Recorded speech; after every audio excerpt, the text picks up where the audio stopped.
Querida Fabiola Guarneros, qué gusto saludarte. Bienvenida a los micrófonos de ¿Qué tal, Fernanda?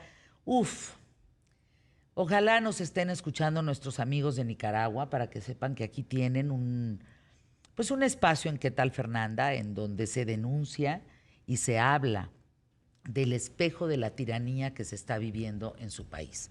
Te escuchamos, Fabiola. Así es, querida Fer, porque justo no es solo tomar el tema por nuestros hermanos de Latinoamérica, sino también porque involucra escritores, poetas, periodistas que son importantes y premiados a nivel internacional, sino porque también es el espejo que tenemos que estar viendo para evitar que en nuestro país suceda. Fíjense, les voy a leer una cita y ustedes van a ver si no les da escalofrío como a mí me pareció cuando la leí. Mientras más Nicaragua me quiten, más Nicaragua tengo. Así, querida Fer. Esta es de la cita del escritor Sergio Ramírez. El del Premio Cervantes. Exacto. Ándale. Él ganó el Premio Cervantes. Exactamente. Uno de los premios más importantes a nivel de literatura en el mundo, de las letras hispanas. Y lo puso apenas la semana pasada cuando fue despojado de su nacionalidad nicaragüense, junto con otras con él son 94 personas, te digo, escritores, poetas, que fueron retirados de la nacionalidad nicaragüense justo por estar en contra de un régimen que se ha convertido en tirano, porque es represor, porque no permite la crítica, porque se burla de quienes piensan distinto, porque encarcela a los que le piensan distinto o le señalan los errores, porque de verdad los priva de la libertad acusándolos de revoltosos porque les dicen que no hay empleo, que hay transgresión a los derechos humanos, porque limita la libertad de expresión y los encarcela y los persigue. Nicaragua es lo que soy y todo lo que tengo y que nunca voy a dejar de ser ni dejar de tener. Mi memoria y mis recuerdos, mi lengua y mi escritura, mi lucha por su libertad, por la que he empeñado mi palabra.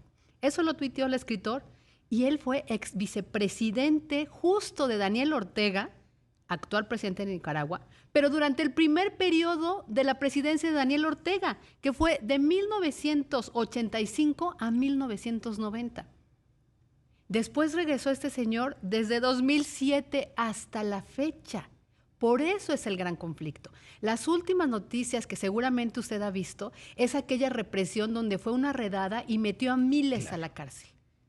De ese tamaño. Cuando la gente, incluso guerrilleros, incluso libertadores de izquierda que lucharon justamente contra la dictadura de Somoza, que acompañaron a Daniel Ortega en la primera lucha revolucionaria por recuperar Nicaragua, hoy son perseguidos, exiliados o quitado la nacionalidad por el propio Daniel Ortega, por sus propios compañeros. Por eso les digo que Sergio Ramírez no solo, además de ser un importante escritor, acompañó políticamente a Daniel Ortega.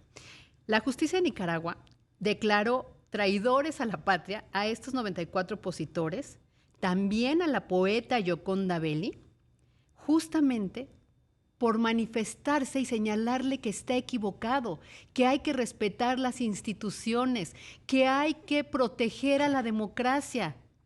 Aquí voy a hacer un paréntesis, porque cualquier parecido con la realidad mexicana es mera coincidencia. Por eso les digo que es importante ver los espejos de otros lugares. Claro. Bueno, pues los despoja de su nacionalidad, los inhabilita de por vida a ejercer cargos públicos, pero además les anuncia que va a confiscar sus bienes. Muchos de estos escritores, poetas, ya estaban en el exilio, querida Fer. Ya vivían en España precisamente por esta persecución. Por la persecución. Pero en la última orden, pues dice, ni sus bienes no pueden regresar y son non gratos, ¿no? Bueno, la mayoría de estos sancionados, como les explico, ya se habían ido, ya habían quejado, ya habían acudido a las organizaciones de derechos humanos, a Naciones Unidas también, para denunciar esto. Bueno, la poeta Gioconda Belli escribe: arranco de tu pelo a los que te venden, te roban y te abusan. Te cuento cuentos en la esquina de mi almohada, te arropo y te tapo los ojos para que no veas los verdugos que llegan a cortarte la cabeza, que es el poema que ella hizo justamente a Nicaragua, ¿no? Entonces, ellos son dos, digamos, nombres muy visibles de este segundo bloque de despojados de nacionalidad. Ya había pasado uno la semana pasada cuando Daniel Ortega, entre comillas, libera a 222 presos políticos, mi querida Fer, pero adivina para qué, para desterrarlos y enviarlos a Estados Unidos. Y los testimonios de la gente que fue encerrada durante meses en una cárcel sin comunicación, sin poder hablar con nadie, con su familia, a oscuras, de hecho, sin poder comunicarse entre ellos, los que estaban presos, fue durante muchos meses. Apenas justamente el viernes los trasladan, pero porque intervino la ONU y porque fue una delegación de la ONU a ver qué pasaba en esas cárceles y porque España y Estados Unidos ofrecieron darles ese refugio como asilados políticos. Pues resulta que justamente hay un documento, Gioconda Belli, la poeta le da una entrevista a Televisión Española y justo ella dice, rompe el pasaporte nicaragüense y dice, este documento lo voy a romper aquí mismo porque quiero que esté claro que no soy este documento, yo soy más que un papel. Y rompe el pasaporte nicaragüense. Finalmente estaba exiliada, ya no iba a poder pasar. El pasaporte nicaragüense no me hace a mí nicaragüense. ¿No? También son declaraciones de la poeta que son durísimas. Ajá. Luego les voy a contar rápidamente este testimonio de un opositor nicaragüense que relata el destierro y cómo transcurrieron sus días justamente en la cárcel. Dice, ese día transcurrió dentro de la normalidad de la celda, pero por la noche la vida de Juan Lorenzo Holman Chamorro, fíjense, director ejecutivo del diario nicaragüense La Prensa, Fer. Por eso tenemos que estar muy alertas a lo que está sucediendo y ver los espejos. Su vida dio un vuelco al ser liberado por el gobierno de Daniel Ortega. Dice él, nos disponíamos a dormir cuando fueron llegando a las celdas y nos iban diciendo, quítate el uniforme y ponte esta ropa de civil. Él fue detenido el 14 de agosto de 2021. Fíjate cuánto ya, Fer. Un día después de que la policía allanara las instalaciones de ese periódico. Nos llevaron a un área con celdas más grandes. Estábamos contentos de poder ver a los demás, de abrazarnos, de poder platicar, porque en el complejo policial del Chipote, donde él estaba encarcelado, estaba prohibido comunicarse con las personas de otras celdas. La lista de prohibiciones era interminable. Nada de lectura, ni siquiera la Biblia, ni calendarios, ni comunicación alguna. Aunque últimamente, desde diciembre, más o menos, dice, habían relajado las normas en cuanto a visitas, permitiendo una cada 15 días y vestidos de civil. No sé qué hora era. Allí en la celda no sabías la hora. Estuvimos un buen tiempo y finalmente nos llevaron a unos autobuses. En el autobús no nos dejaban hablar. Había un policía encapuchado con pasamontañas. Pensaba, él, el periodista, que lo iban a trasladar a otra prisión.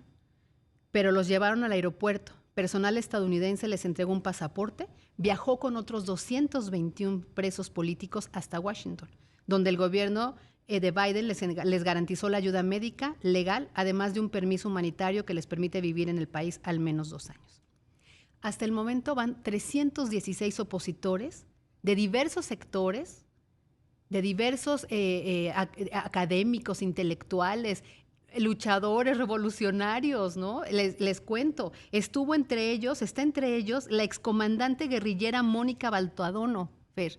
Ella, aquí lo busqué, ella fue jefa de uno de los frentes de la ofensiva contra Anastasio Somoza, una líder revolucionaria. Y cuenta que a algunos de ellos les enseñaron a dónde iban a Estados Unidos, pero a otros no. Entonces, ella hoy ya está en Estados Unidos desterrada por su propio gobierno, a pesar de ser la comandanta guerrillera. Pero hay un caso peor. Con esto termino. El obispo Rolando José Álvarez Lago. ¿Saben? Que él no aceptó el destierro porque él dijo que él es nicaragüense, lucha por los intereses de su pueblo y se quedó ahí. ¿Sabes cuál es su sanción? 26 años, 4 meses en prisión por haberse negado a irse exiliado de su propio país. Pero es que empresarios, medios de comunicación, escritores, guerrilleros, acaban con todo. Acaban con todo mientras ellos puedan seguir en el poder. Exacto. Descalifican instituciones, cambian las leyes. Destruyen instituciones, cambian las leyes. Modifican las constituciones. Por eso tenemos que estar muy alertas a lo que pase aquí. Ahí el tema. La marcha el día domingo. El 26. Donde se espera acudan cientos de miles de personas. No 12,000, como dijeron en aquella, en donde yo defiendo al INE. Indudablemente creo que el doble de personas de lo que fue en aquel momento. Y justamente no eran 12,000. En fin, gracias mi querida Fabiola por estar con nosotros. @FabiGuarneros.